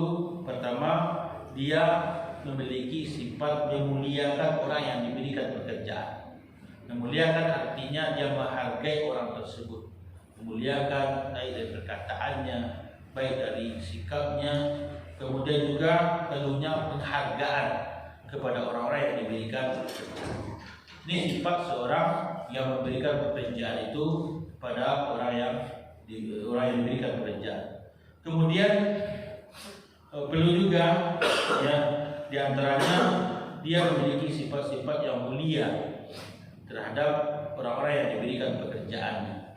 Di antaranya dia memberikan motivasi, kemudian semangat untuk menghadapi permasalahan yang dihadapi oleh orang-orang yang diberikan pekerjaan tadi. Kalau ada permasalahan baik keluarga maupun masalah-masalah kehidupan dan segala macamnya, dia berikan kemudahannya, berikan kemudahan kepada orang yang diberikan pekerjaan tadi. Allah alam, itu pertanyaan. Untuk tegaskan, seperti tadi saya sampaikan mengenai waktu itu adalah merugikan diri sendiri. Iya. Padahal kalau kita lihat kita selalu lah, kalau seandainya si A ini suruh buat meja melayar waktu, berarti meja ini yang selesai, berarti yang dirugikannya adalah yang memberi kerja. Iya. Sekarang Ustaz mengatakan adalah merugikan diri sendiri. Tolong baca Ustaz. Kaum muslimin yang dimuliakan Allah Subhanahu wa Ta'ala, kenapa dikatakan merugikan diri sendiri? Jelas dia telah melalaikan amanah, ya. Yang harus selesainya tepat waktu, tetapi tidak sampai kepada waktu. Ya. Dia telah melalaikan amanah. Apakah pekerja itu dia digaji per bulan ataukah pekerja itu dia hasilkan sesuai dengan target-target yang telah dia tentukan. Kalau seandainya pekerja itu adalah target dia diupah berapa bisa dia lakukan, tetapi dia tidak manfaatkan, tentu rugi secara materi, dia tidak mendapatkan upah yang lebih banyak karena dia melalaikan waktu. Ya, dia akan tidak akan berupah yang lebih banyak. Kalau seandainya dia digaji secara per bulan, kemudian setelah itu dia melalaikan pekerjaannya, dia akan mendapatkan gaji yang sama. Ya, berapapun hasilnya dia tetap gaji sebanyak itu. Apa ruginya? Ruginya diantaranya adalah dia telah curang dari yang diamanahkan kepada. Akibatnya bagaimana? Lama kelamaan itu akan terjadinya kemunduran dari usaha itu. Kalau terjadi kemunduran dari usaha, itu akan berpengaruh pada pendapatan dari baik pekerja maupun juga orang yang memberikan pekerjaan. Jadi oleh karena itu kita mengimbau, mari kita tumbuhkan rasa memiliki apa yang sedang kita hadapi. Jangan kita katakan saya hanya bekerja di tempat ini, tempat itu. Saya hanya sebagai karyawan atau saya hanya diberi upah sebatas itu. Ya, tetapi dia tak memikirkan bagaimana saya juga ikut membantu untuk memajukan sebuah usaha. Apa yang telah saya miliki. Di antaranya bagaimana dia menjaga waktunya, dia menjaga kualitas kerjanya, kemudian juga dia menjaga kekompakan, kebersamaan dalam tim suatu pekerjaan. Ini yang sangat penting, ya. Menjaga tim kepentingan. Ya. Kemudian di antara pekerja hendaknya saling nasihat menasihati dan saling berhusnuzon, berbaik sangka. Ya, kemudian saling bersabar dalam menghadapinya.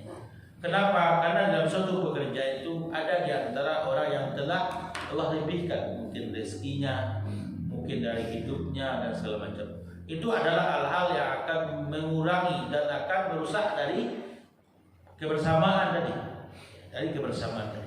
Jadi yang menjadi kita pada hari ini bukan karena pekerjaan, tetapi ukhuwah Islamiyah, kebersamaan itu, persatuan itu. Ini yang harus kita lakukan. Maka oleh karena itu apa yang harus bisa menyatukan hati kita, perbanyaklah untuk menebarkan salam, afsus salam, saling menebarkan salam. Ya. Ketika kita di Saudi itu dulu, yaitu bertemu memperbanyak salam, assalamualaikum, assalamualaikum. Ini diantara salah satu untuk menciptakan persaudaraan, persatuan. Tidak masalah, betulnya kita masuk ke ruang ini assalamualaikum, masuk ke ruang itu assalamualaikum, memperbanyak salam. Apa artinya memperbanyak? Mendoakan. Karena salam itu kan mendoakan. Assalamualaikum warahmatullahi wabarakatuh, keselamatan atasmu, barakallah, semoga Allah berikan berkah. Jadi lokasi kita ini ya terdengar itu memperbanyak untuk mendoakan kebaikan. Allah. Ya. Assalamualaikum Ustaz. Wassalamualaikum. Ini mengenai kewajiban kita pada orang tua Ustaz. Apalagi kita telah memiliki orang tua yang sudah lanjut usia. Ya. Kan seperti Ustaz katakan tadi, kita wajib memberi rezeki kepada orang tua kita. Dan apabila kita tidak menunaikan kewajiban itu, mungkin tidak seterusnya ada sedikit yang misalnya bulan ini kita tidak, dan karena kita pun kebutuhan kita karena sudah berkeluarga, apakah hukumnya itu kita telah membuat dosa besar atau kita menjadi anak yang durhaka? Assalamualaikum. Kaum muslimin yang dimuliakan oleh Allah Subhanahu wa taala. Kita seorang anak laki-laki yang telah berumah tangga memiliki kewajiban terutama adalah pada keluarga, dan jika seandainya orang tua itu sudah lanjut usia, ya, dan lanjut usia tadi memiliki kelemahan, ya, kelemahan dari segi biaya atau untuk memenuhi kebutuhan. Di dalam hadis dijelaskan tadi bahwa siapa di antara mereka yang berjuang di jalan Allah dan bekerja untuk memenuhi kebutuhan ayah ibunya yang sudah lanjut usia, ya, maka itu termasuk juga fi sabilillah. Lalu bagaimana standarnya hari ini? Pertama kita lihat bahwasanya kita memiliki kemudahan atau kelapangan dari segi memberikan nafkah kepada orang tua. Apabila orang tua itu sangat membutuhkan, orang tua itu tidak ada yang akan membiayai lagi, atau dia tidak memiliki kemampuan, dan hanya kita yang memiliki, yang diandikan andalan untuk membiayainya, maka itu termasuk kewajiban bagi kita untuk menunaikannya. Maka hendaklah kita bagi di antaranya untuk memenuhi kebutuhan keluarga, anak dan istri, dan juga untuk orang tua. Kaum muslimin yang dimuliakan Allah Subhanahu wa taala. Kemudian apabila ketika orang tua meminta atau ketika orang tua menginginkan sesuatu, kemudian ketika orang tua menyuruh kita pulang dan segala macamnya untuk menemuinya, maka harus kita menunaikannya. Tetapi apabila beliau meminta sesuatu yang belum kita bisa untuk menunaikannya, maka hendaklah kita sampaikan dengan yang baik, secara baik. Perlu diingat bahwa apapun yang kita berikan kepada orang tua tidak akan bisa kita memberikan balasan untuk beliau. Satu tiupan napas ketika melahirkan kita, ibu kita, itu tidak akan bisa dibalas jasanya. Apalagi berapa mengandungnya, melahirkan, dan juga sampai kita besar. Kemudian setelah itu, dia berusaha untuk memberikan kepada orang tua. Dampak dari memberikan kepada orang tua itu termasuk jalan-jalan terbukanya rezeki oleh Allah Subhanahu wa taala. Jangan dikira apa yang kita berikan kepada beliau, kita nafkahi, memenuhi kebutuhan beliau ketika beliau masih hidup, itu bukan, dia akan memberikan kemiskinan, kekurangan harta. Dalam Al-Quran Allah Subhanahu wa taala berfirman, "Yas'alunaka madza yunfiqun qul ma anfaqtum min khairin falil walidain." Apabila bertanya kepada Muhammad tentang infak, sedekah yang paling baik, Allah katakan, "Qul ma anfaqtum." Katakanlah apa yang kau infakkan itu yang terbaik, lil walidain, untuk kedua orang tua. Jadi urutan yang paling utama untuk memberikan sesuatu yang terbaik itu kepada siapa? Kepada lil walidain, orang tua. Wal aqrabin, baru kaya kerabat, sanak keluarga. Wal masakin, baru orang-orang miskin. Ya, wal yatama, anak-anak yatim. Jadi kalau diurut ini, satu orang tua, dua kaya kerabat, yang ketiga miskin, yang keempat anak yatim, yang kelima Ibn Sabil, orang tua. Allah katakan apabila bertanya kepada Muhammad, pemberian yang paling terbaik itu siapa? Kepada orang tua, kepada karib kerabat, kepada anak yang miskin, anak yatim, dan Ibn Sabil. Oleh karena itu, kaum muslimin yang dimuliakan Allah, jangan terlontar dari kita mengucapkan ketika orang tua meminta sesuatu, tidak doma, payah jadi gini, boleh masuk corona apa, mama tak cium, tapi itu kan menyakitkan. Atau juga kita katakan seperti ini, ketika orang tua kita menginginkan sesuatu, kebutuhan anak-anak bos sudah selesai deh, terus kata-kata yang lain. Ini apa kata-katanya? Apabila kita tidak memiliki kemampuan dan belum bisa kita katakan dengan perkataan-perkataan yang baik. Ya, doakan semoga Allah Subhanahu wa taala mudahkan.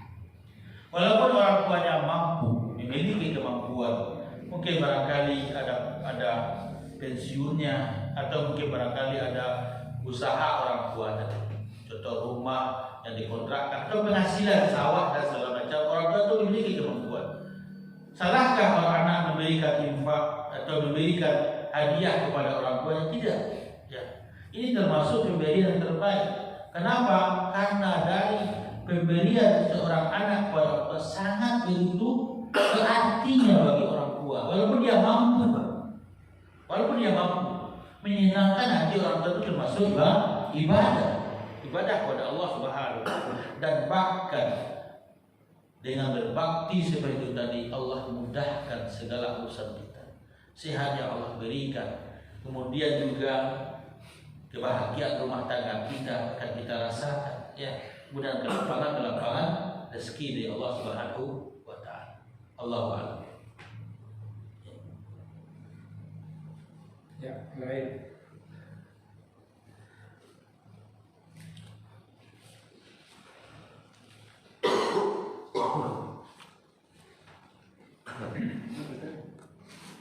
Silakan yang lain juga.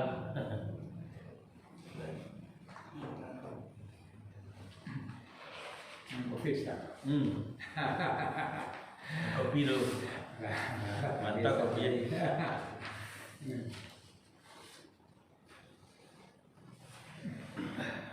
Ustaz, Ya, tambah yang ditanya kemarin. ya. Jadi memberikan kepada keluarga dan kepada orang tua itu masuk sedekah.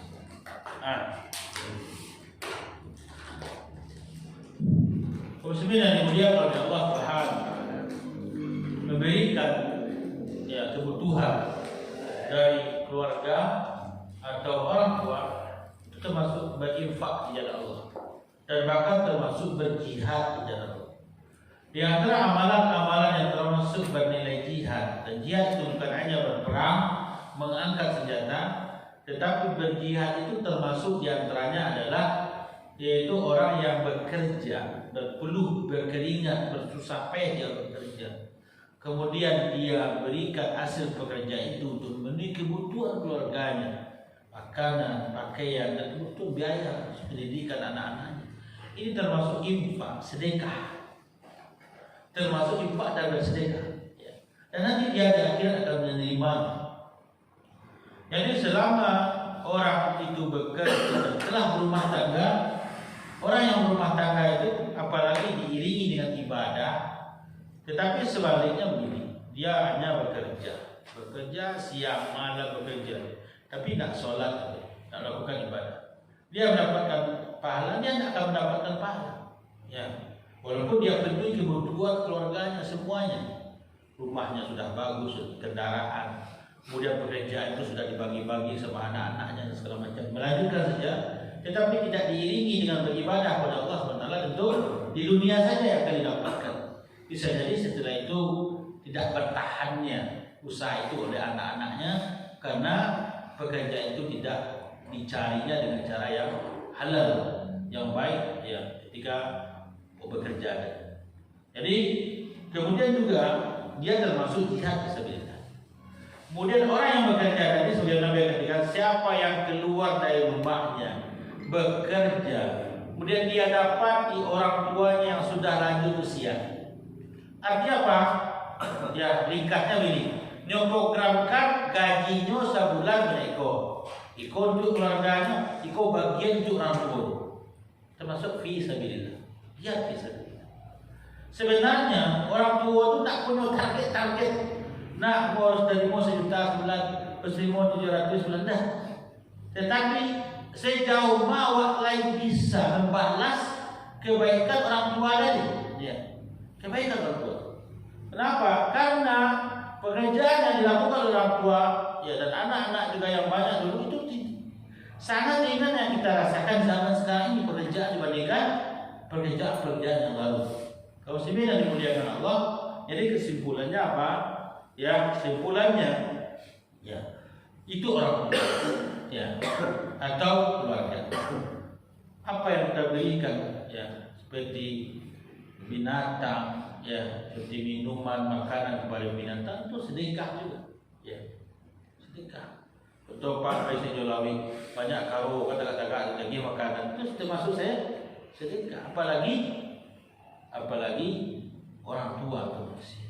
Dan bahkan pohon-pohon yang berbuah yang kita tanam dimakan oleh binatang, atau hasil-hasil padi atau usaha yang itu buah kemudian dimakan oleh binatang, ikhlas karena Allah, itu termasuk sedekah.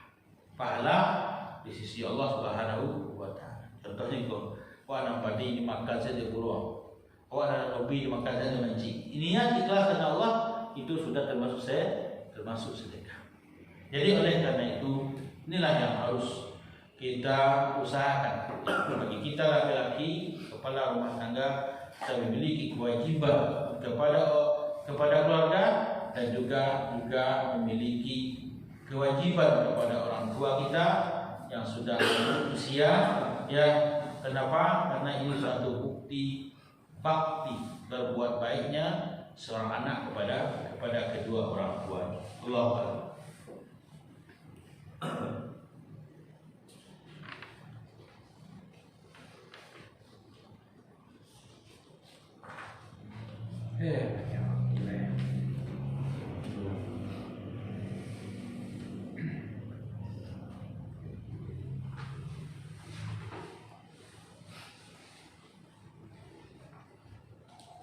Kita akhiri sama-sama. Kemudian sedikit menyambung dari Bapak sampaikan tadi berkaitan tentang waktu yang harus kita perhatikan, maksimalkan dalam bekerja. Maksudnya agama kita yang mulia secara umum menganjurkan agar setiap orang yang bekerja untuk membaguskan pekerjaannya. Yang kedua, mematuhi aturan pekerjaan. Sesungguhnya termasuk perkara yang harus diperhatikan oleh para pekerja seperti datang tepat waktu, tidak terlambat, tidak pulang sebelum waktu, kemudian mematuhi waktu bekerja yang telah ditetapkan sehingga dia memanfaatkan waktunya dengan program-program yang telah dijelaskan. Lanjut Pak. Assalamualaikum warahmatullahi wabarakatuh. Waalaikumsalam warahmatullahi wabarakatuh. Pemaparan tadi, Masya Allah, Alhamdulillah, itu sebagai masukan bagi kami. Ya. Dan sebagian besar memang itu mengarah pada pekerja. Nah, ini kita sebagai pimpinan di sini, misalnya kita akan menjatuhkan sanksi kepada pekerja kita. Dan kalau kita tahu bahwa sanksi-sanksi itu memang sudah wajar yang kita dengar, seperti misalnya pemotongan gaji atau ada keterlambatan maka dipotong sekian, kalau tidak masuk dipotong sekian, itu memang wajar dalam hal dunia bisnis, ya kan? Nah ini tapi ternyata sekarang kita menetapkan di sini adalah kewajiban-kewajiban, misalnya wajib sholat berjamaah, wajib untuk hadir di majelis ilmu yang kita adakan seperti ini. Dan ada beberapa memang yang qadarullah belum paham pentingnya untuk beribadah secara syariat bersama-sama, yaitu seperti sholat berjamaah, sholat waktu, ataupun dengan hadir di majelis ilmu. Dan kita akan memberikan sanksi kepada mereka-mereka ini yang lalai dalam beribadah yang kita terapkan di sini. Nah, sanksi ini apakah boleh diterapkan? Seperti misalnya sanksinya itu kemungkinan bisa lebih berat daripada sanksi-sanksi terlambat bekerja. Karena kata beliau status kita itu, kalau kita mengejar akhirat, ya kan, itu dunia pasti ngikut. Nah kita yang kejar ini, kita akhirat aja dulu, akhirat diutamakan, jangan sampai kita lalai. Apalagi ibadur rahman itu kata Allah Taala pada orang yang bekerja di dunia, tapi pada saat undangan Allah hadir, dia meninggalkan seluruh pekerjaan dunianya. Itulah yang dinamakan ibadur rahman. Nah ini kita akan membuat peraturan sanksi seperti ini. Menurut Ustaz bagaimana? Baik, pertanyaannya berkaitan tentang antara pekerjaan kemudian untuk mewujudkan program pekerjaan itu terwujud dengan dia harapkan, itu tidak terlepas dari antara yaitu peraturan yang ditegakkan dan diiringi dengan sanksi-sanksi atau hukuman-hukuman di dalam menjalankan program pekerjaan. Perlu kita ketahui bahwa Nabi SAW mengatakan kullukum ra'in wa kullukum mas'ulun an ra'iyatihi. Setiap kamu adalah pemimpin diminta pertanggungjawaban. Artinya pemimpin di sini bisa jadi pemimpin dalam kita yang memimpin, bisa jadi kita yang sedang menghadapi pekerjaan itu sendiri. Jadi kalau seandainya ya sebuah pekerjaan itu kita tetapkan, kemudian kita jalankan aturan-aturan berupa hukuman atau sanksi-sanksi dalam rangka tujuannya itu adalah dalam rangka untuk menegakkan aturan tadi. Karena apa? Perlu kita ketahui orang mukmin itu diikat dengan janji-janji, perjanjian sesuai dengan janji. Setelah dia bekerja, kemudian ada aturan-aturan yang harus dijalani, yang harus disepakati. Kemudian setelah itu terjadi pelanggaran, ya pelanggaran, kemudian adanya sanksi. Apakah ini sebuah kezaliman? Tidak. Apakah ini merugikan? Tidak. Ini mengingatkan dia agar bisa untuk menjalani aturan tadi. Seperti di dalam Al-Quran dijelaskan hukuman-hukuman bagi orang yang tidak sholat, hukuman-hukuman bagi orang yang melanggar, ya seperti membunuh, hukumnya dibunuh, ya ini hukuman orang-orang yang berzina, yang mencuri dan dosa-dosa besar lainnya di dalam Al-Quran dan hadis Nabi SAW menjelaskan hukuman.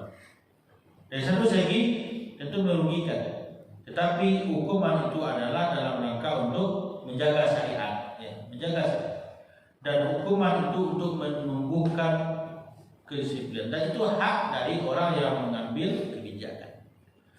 Peraturan itu sudah disepakati dan peraturan itu sudah disampaikan kepada orang yang menerima yang akan menjalani peraturan. Kalau dia melanggar, kemudian ada sanksi dan segala macamnya, maka itu tidak termasuk kezaliman. Itulah aturan yang harus dijalankan, Allah. Yang lain. Assalamualaikum warahmatullahi wabarakatuh. Untuk kita ketahui, di sini kita tiap Jumat ngaji seperti ini. Alhamdulillah telah berjalan 2 bulan, 3 bulan alhamdulillah. Dengan Ustaz Daniel itu akidah tauhid.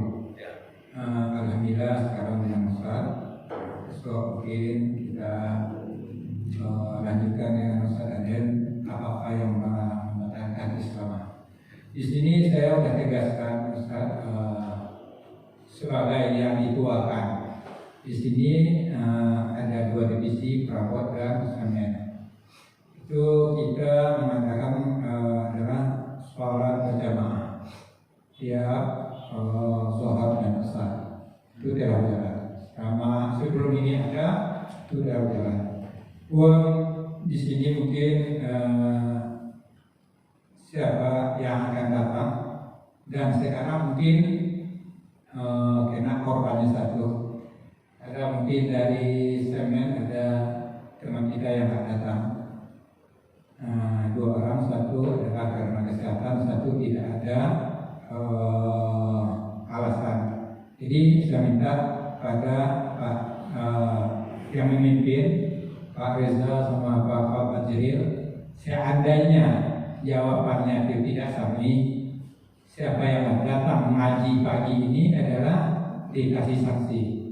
Untuk korban pertama adalah saudara kita Taufik, minta Pak Reza untuk minggu besok dia istirahat 1 minggu. Kalau seandainya dia mau kerja juga, hari sini yang akan datang baru dia masuk.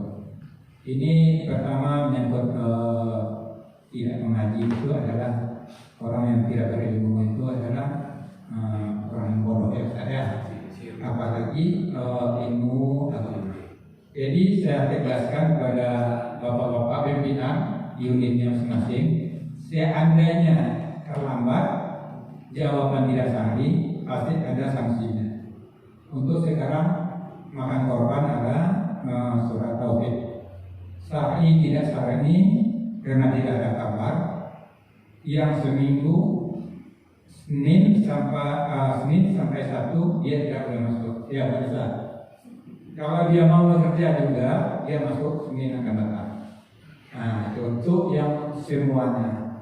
Karena ini adalah tanpa ilmu agama, hidup kita tidak akan apa-apa. Saya 98 dapat apa buku pentingnya jenggot dan apa itu soal. 98 saya berjenggot karena agama. Kalau dilarang, alhamdulillah tidak terlarang. Merokok dulu itu karena tahu merokok itu haram di agama. Dilarang mertua, istri sekarang tidak dilarang. Walaupun bos itu tidak dilarang karena kita bisa mencuri-curi.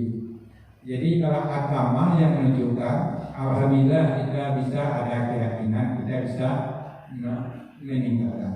Jadi untuk saudara semuanya dan pimpinan unitnya minta tolong ketegasan yang jelas, karena kalau kita berdasarkan agama tidak ada satupun yang akan terlambat kita. Tidak Ustaz katakan pastinya. Jadi itulah Ustaz, terima kasih atas tausiahnya, sangat berguna bagi kami. Dan untuk anak-anak ya semuanya itu tolonglah dipahami dan dijalankan. Karena agama ini adalah yang akan menuntun kita, yang akan membawa kita kepada lebih baik nanti. Alhamdulillah membawa kita ke surga. Nanti kita di sini berkumpul, setelah kita nanti kita kumpul di surga lagi. Kan itu harapannya Ustaz. Jadi mungkin kita tutup lagi Ustaz dengan doa waktu masjid dan kita juga sedikit. Assalamualaikum warahmatullahi wabarakatuh.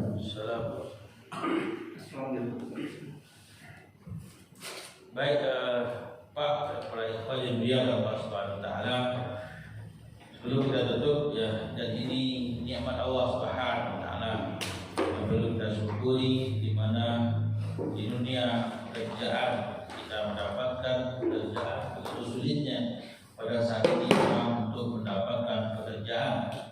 Kemudian ya kadang-kadang dia terpaksa mengorbankan agamanya, mencuri waktu untuk salat, ya, bahkan terjadinya perselisihan dengan atasannya untuk menegakkan salat.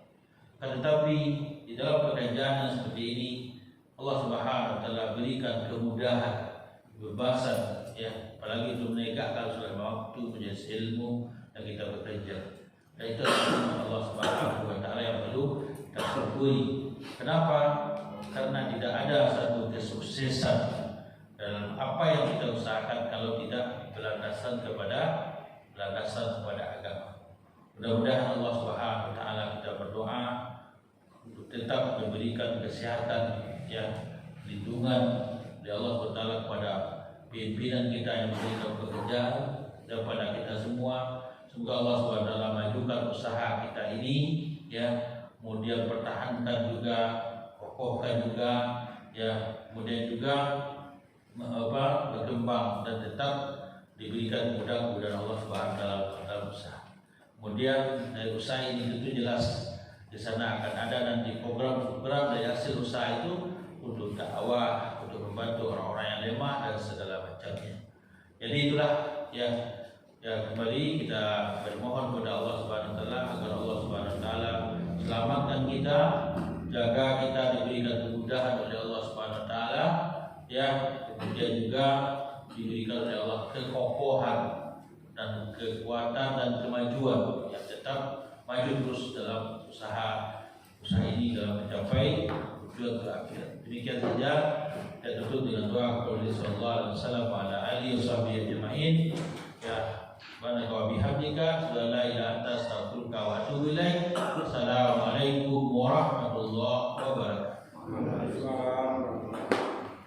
Terima kasih Ustaz. Untuk rekan-rekan semuanya akan bersama-sama di ruangan ini, tidak ada yang keluar dari ruangan ini. Sudah mendapat kue.